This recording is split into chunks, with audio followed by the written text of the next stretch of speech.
यहाँ हमारे पास एक फंक्शन है जिसमें y बराबर है -2 ज़रब 3 की ताकत x जमा 5 के, और हमें इसका ग्राफ बनाना है। अब जाहिर है कि ये एक एक्सपोनेंट फंक्शन है, और भाई अभी के लिए हम सिर्फ फंक्शन के इस हिस्से पे गौर करेंगे।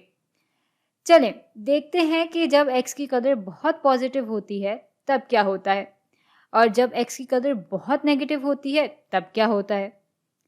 मिसाल के तौर पे जब x की जगह हम -3 डालते हैं तो 3 की ताकत -3 बराबर हो जाती है 1/27 के, और अगर हम x की जगह +3 डालते हैं तो 3 की ताकत 3 बराबर आ जाती है 27 के, और फिर 3 की ताकत अगर 4 रखते हैं तो वो बराबर हो जाता है 81 के। तो पैटर्न कुछ ये बन रहा है कि अगर हम x की जगह ज़्यादा नेगेटिव इकदार डालते जाएं तो फंक्शन की कदर कम होती जाएगी और फिर वो सिफर की तरफ बढ़ता चला जाएगा।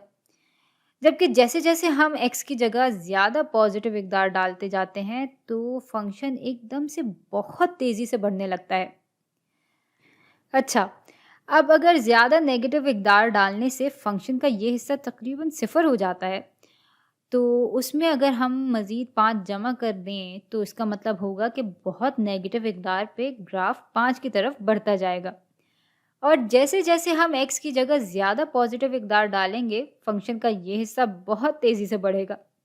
लेकिन जब इसको हम -2 से ज़रब देंगे तो हमें बहुत ही नेगेटिव कदर मिलने लगेगी, और इसमें फिर हम 5 जमा करेंगे। तो ये ग्राफ दिखेगा कैसा, ये तो कुछ हद तक हमें मालूम हो गया है, लेकिन फिर भी हम कुछ नुक्ते चुनकर अपना काम पक्का कर लेते हैं। तो मिसाल के तौर पे जब x की जगह हम सिफर रखेंगे तो देखते हैं कि y किसके बराबर आ जाता है। भाई 3 की ताकत जब सिफर होगी तो वो 1 के बराबर हो जाएगा। 1 ज़रब -2 बराबर हो जाते हैं -2 के, और इसमें जब हम 5 जमा करेंगे तो y 3 के बराबर आ जाएगा।